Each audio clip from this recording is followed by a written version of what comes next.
y'all. I'll be combining a few things with this week's financial vid. For those of you who are interested in tech, we are going to be getting back into that later. We're going to be doing more other things. It's just, basically I'm blowing off steam with these financial vids because I just can't stand some of the stupid shit people are saying regarding money.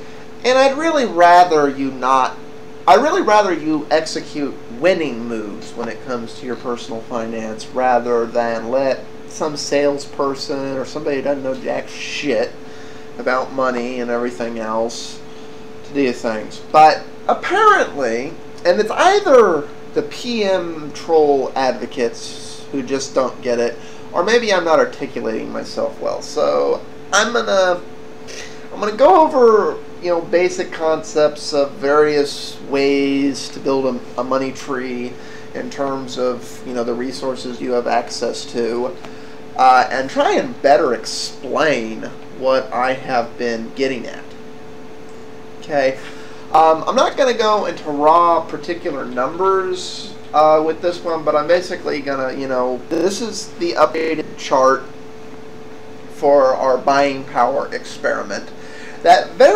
One of the main criticisms I've been getting from people is because I'm advocating here using the market to your advantage. In my personal case, FX trading. They say everybody loses money. It's risky. You're gonna lose your shirt. Everything. I decided to have the chart show risk, which is why the pinkish purple solid line now goes one step ahead of everything else. Okay.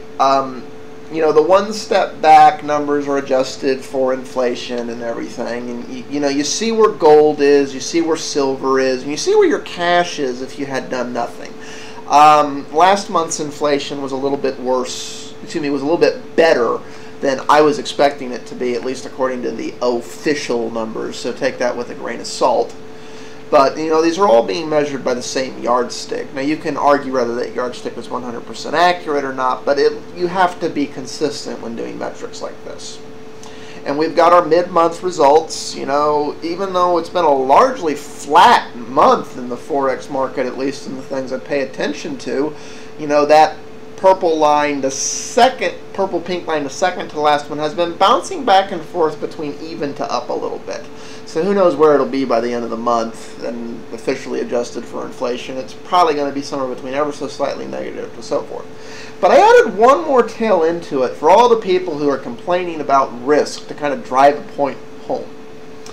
That extension I've added onto that pink line is if everything goes wrong, and I'm 100% wrong in my trading strategy and everything else, where the experiment's going to go. That is everything going wrong with the trades, which I'm right 98% of the time. This is called risk management. As the experiment overperforms its expectation of that dotted purple line, I can afford to own more risk without taking any additional negative incentive. That line will still be overperforming even if everything goes wrong and it falls back down there, and I will still be better off than if I'd held onto the cash, than if I'd bought gold, than if I'd bought silver, and at this point if I'd speculated in bitcoins. When you control your risk based on mathematics and all things of this nature, based on your personal right-wrong ratios, this is the bet you're making. You don't give back your rights. So for everybody who wants to talk about risk and casino and everything else, that is that extension on the line. It's probably not going to happen based on my trading history, but that is how things would sign up if everything go wrong. If the world came to an end and all my trades went wrong, that's where it'd go up. That shit hits the fan of this experiment. And look how much better that worst case scenario for the purple line is compared to to how gold and silver are performing and expected to be performing, and how cash would perform, and so on and so forth. Now let's get into the money trees and so on and so forth. Okay? Basically, I'm going to play what if. Okay? Let's play what if. So, you're starting with this pile of cash.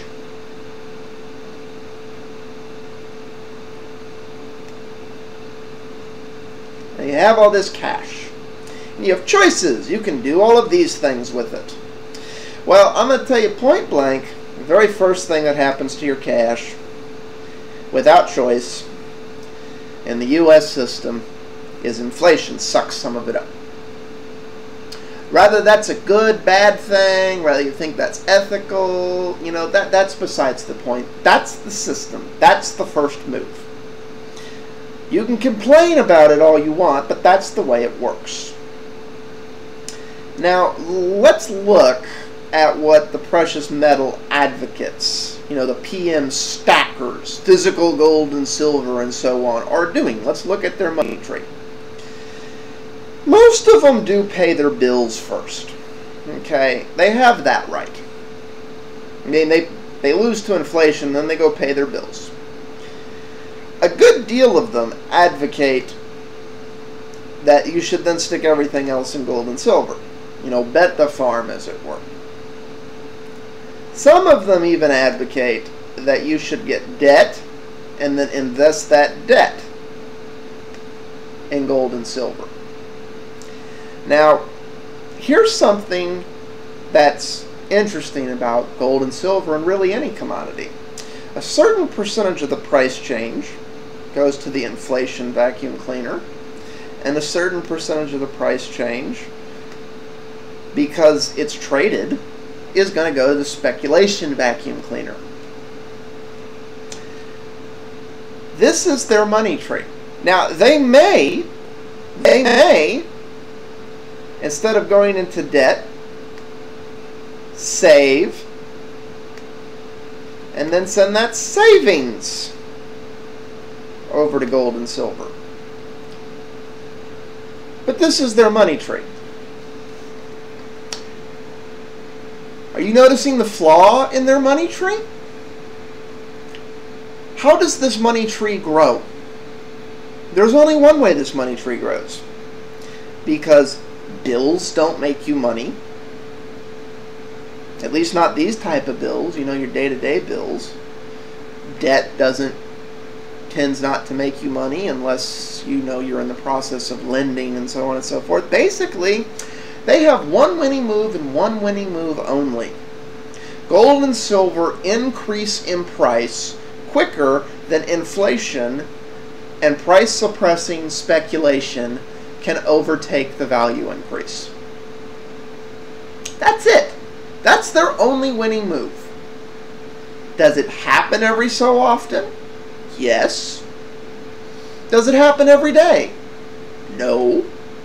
Does it happen most days? Right now, no.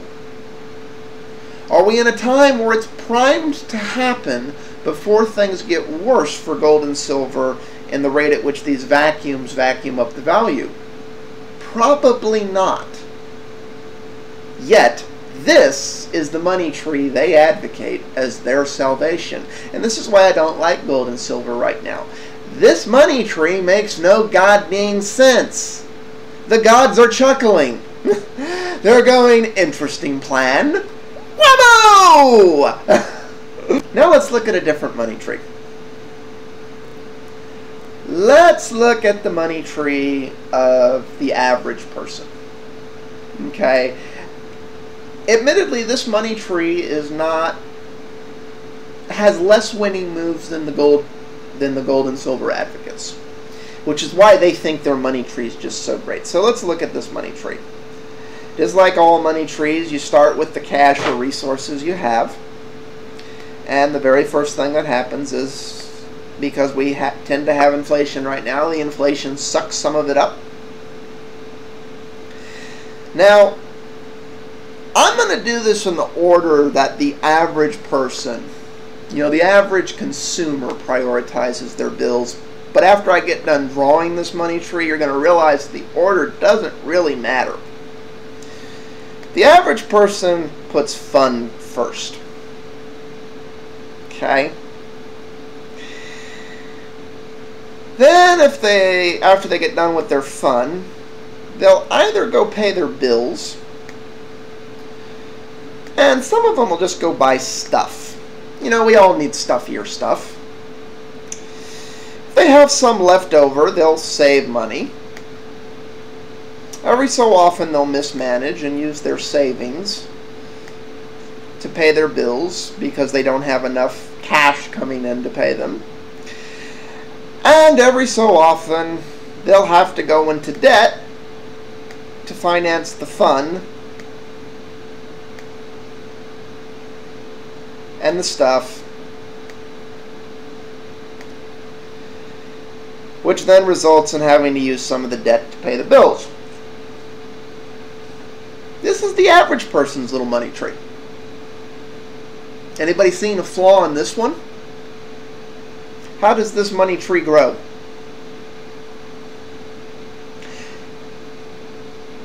With very few exceptions, and the exceptions would be in the buy stuff category, the only way this money tree tends to grow is if the cash coming in grows at a rate exceeding the loss in buying power due to inflation.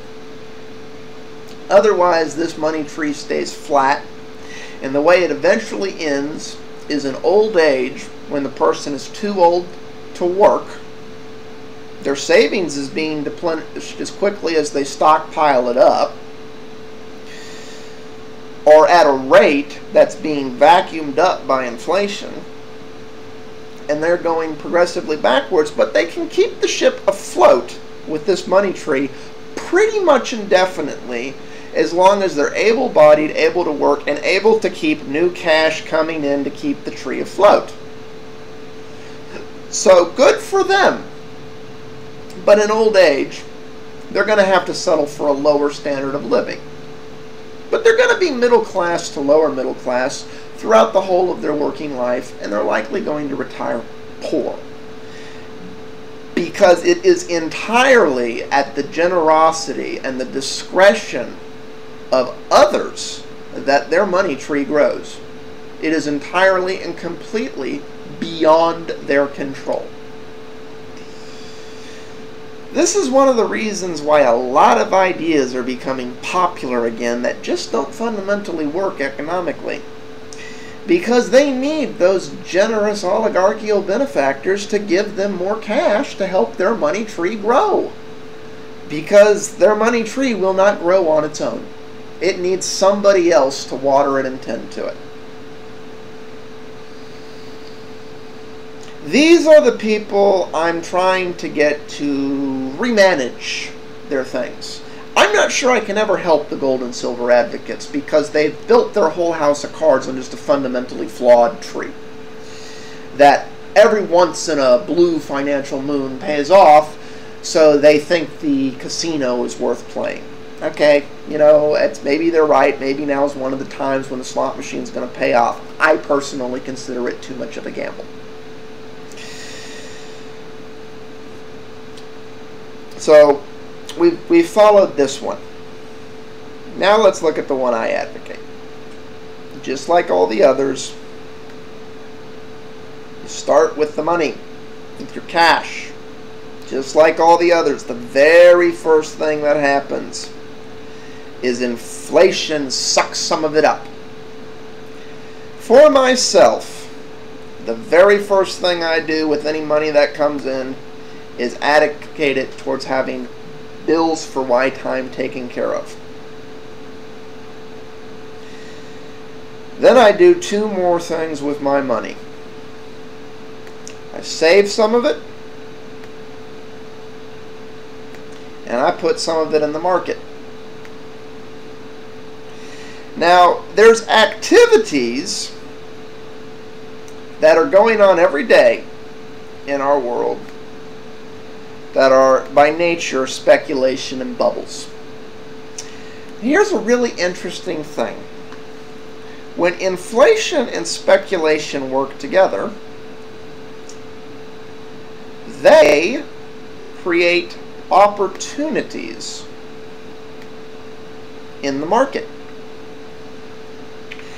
You can make money in most markets by doing nothing other than sitting down and doing the math at what inflation and supply and demand says the price of something should be based on raw fundamentals.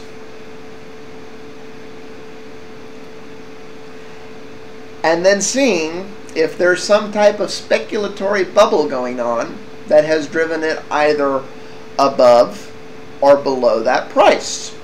This is fundamentally the way I trade in pretty much everything I trade. I find irrationality and I go, and I stand up on my little soapbox at the top of the lungs and I say, that's really irrational, and everybody tells me I'm crazy. And then I go, I warned you, and I bet for rationality to eventually return. And I give myself a really wide margin of error for you to go completely irrational and off the deep end before you return to rationality. You know what? More than 95% accuracy, eventually rationality returns and I make out like a bandit. So then I have profits from the market. What do I do with that money? Well, I dedicate some of it to paying my bills so that I can put more money in the market. If I have any debt, I dedicate some of it to getting rid of my debt. I don't like to go into debt, but there are times it makes financial sense. As an ironclad rule, I never avoid debt. I sit down and do the math. Does the debt help me or hurt me? Does the math line up where I'm better off with the debt? Or does the debt just drain my resources I could be using to make my life better? Debt is neither something to be sought or avoided. It's a math problem. Now, I dedicate some of my profits to buying stuff. But I'm very particular on the stuff. I buy the stuff in the same way I buy debt. Example of stuff. A while ago I made an argument for how a big screen TV could be an investment. Well, that's the way I buy stuff. I sit down and I do the math and go, you know, I got to clean my place. And I can buy the cheap vacuum that's going to fall apart and make me use hours of the week cleaning it and servicing it and doing everything else. Or I can spend a little bit more on a good vacuum that I won't have to fuck with for 5 years. Or I can spend a little bit more on a vacuum I won't have to fuck with for a lifetime. Good set of cooking knives. Things like this. I buy stuff that gets rid of my need to save money to take care of my stuff. Because this is what I save money. My savings goes to replacing and maintaining my stuff. So the better stuff I buy, the stuff with less bills, or the stuff that gets rid of bills, helps reduce how much I need to dedicate to my bills and my savings so I can make this, the market aspect, the return aspect of my money grow quicker, which then increases my cash. But I always reward myself. I always spend some of this on fun. I'm not saying fun's bad. Everybody should have fun. Fun's great. But fun does nothing whatsoever for helping me with any of this. Fun is just the spice of life, sitting down and smelling the roses. That's the point. There's a reason I'm calling these set of videos The Pursuit of the Little Unhappy Pieces of Money. There is no point to it if you're not going to live your life.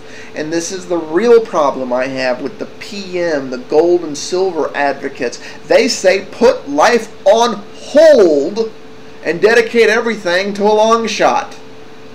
I say live your life. Just do it in the right order.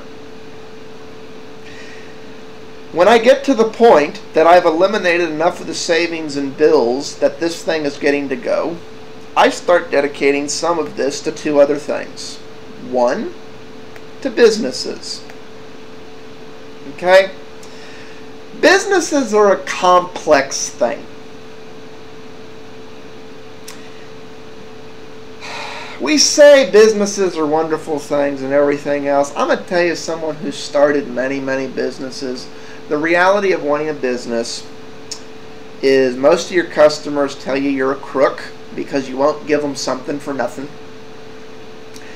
And most of the people you contract with and employ are going to give you this reason longer than your arm about why, because you're rich, you should pay them more than the value their work contributes to the business.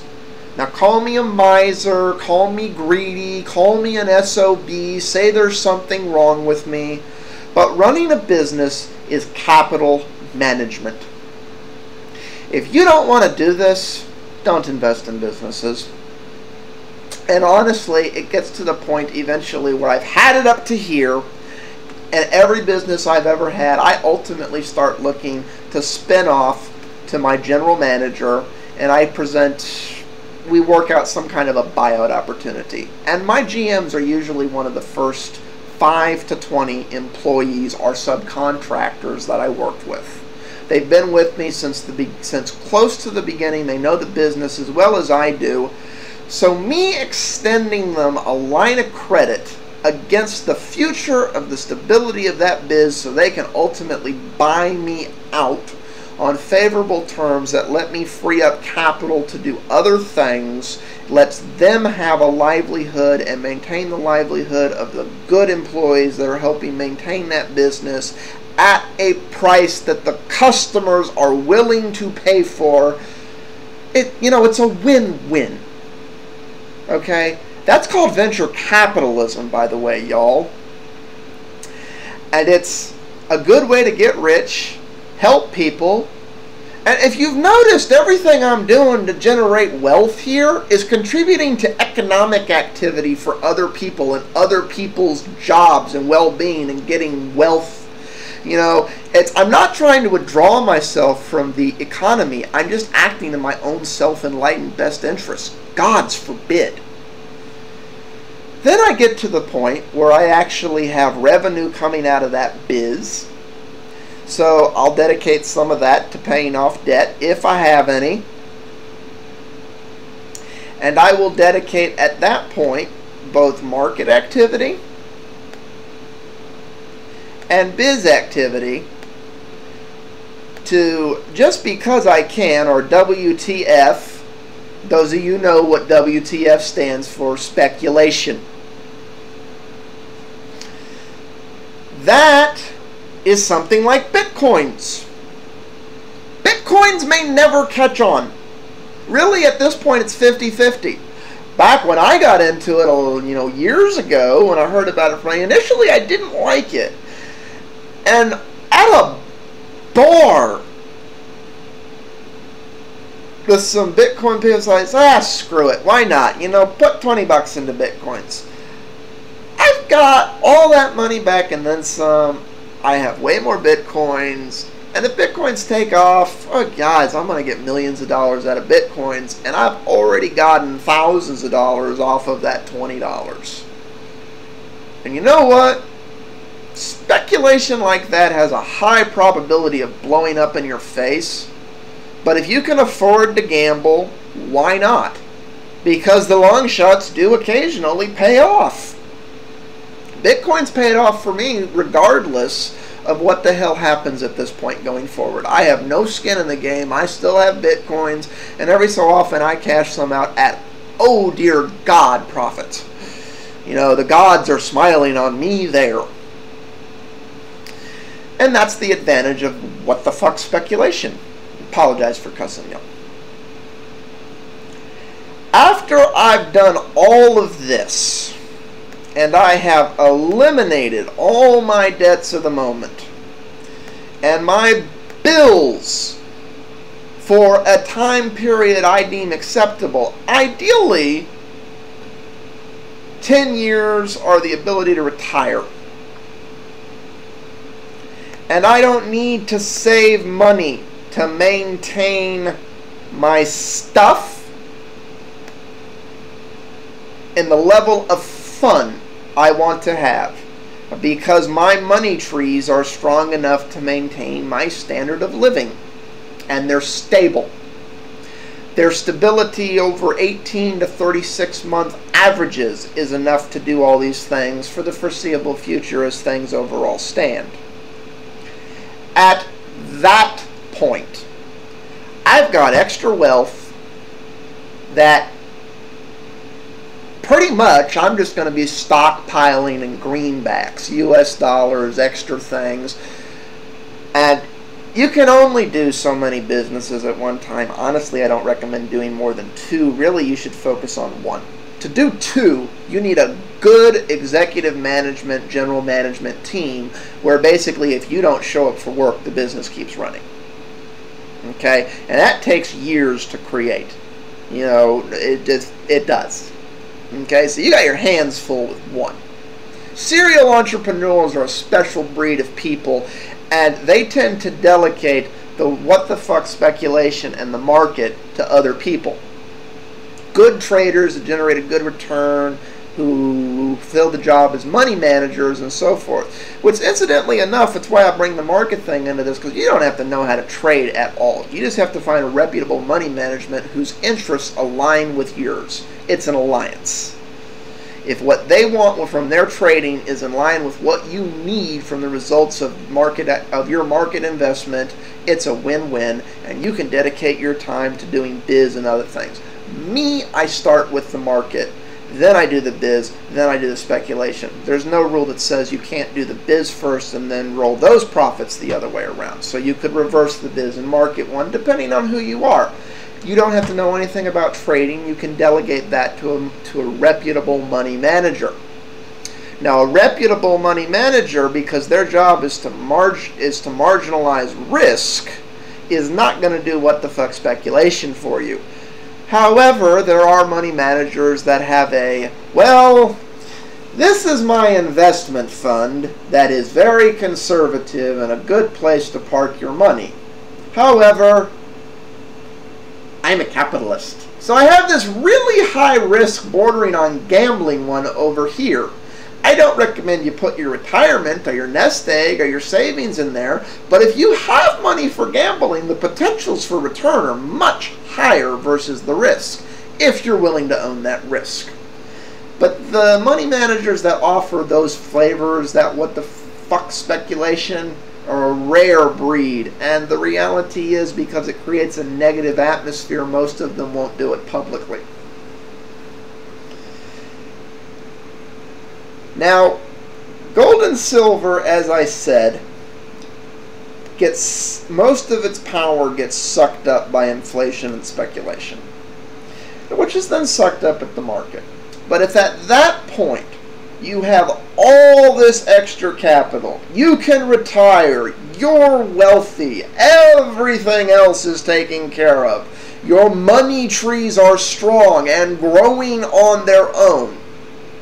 At that point, you're as efficient as you can get. And the name of the game is, how do I not lose buying power? Because I know the greenbacks are going to evaporate to inflation and so dissolve. Once you've got savings that exceeds 18 to 36 months and everything's growing and you've got more money than you know what to do with, you've got either really only 3 options. Venture capital, and that you're looking for to fund other people's businesses and give them loans and get into the evil credit game, or you're looking to just safeguard the money. Now, gold and silver are an adequate value store. So at that point, you would start spinning off those extra profits into gold and silver.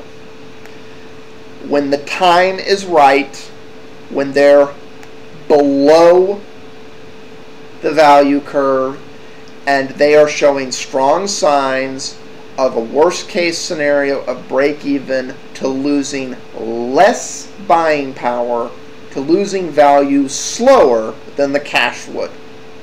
So basically, when they meet all the same criteria for your investments, then you can stick them over there. But only after you take care of everything else. People think, because I'm sitting on here saying gold and silver are a scam and China and everything else, well, they wouldn't be on this chart if they were completely worthless. But I want you to notice something. Okay, this is the money tree I advocate. Let's look at how it grows. Inflation and speculation draw market activity, which generates growth. Profitable businesses, well managed by capital, generate growth. The odd, what the fuck speculation generates growth. Over time, I'm debt free. I have no bills. I have no need to save. And I can still live my life buying stuff and having fun. This money tree, given enough time and proper capital management, cannot fail at providing for your retirement. It can't. Because there's so many winning moves. And it covers everything. Everything. There isn't a move that isn't on here, that isn't covered by this money tree. No matter which way the wind blows, I win. The name of this money tree is called I Win. If you're playing it, it's called You Win. Let's compare this money tree to the gold and silver one.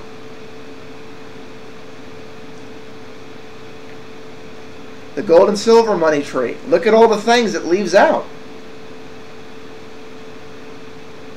This money tree. It covers every single thing. It grows multiple branches and it serves only to produce more of these trees. Think about it, people. Think about it. It's not complex. It's capitalism and it's capital management. It's your choice. All of them start with the exact same seed. Your cash and income. It's what you choose to do with it.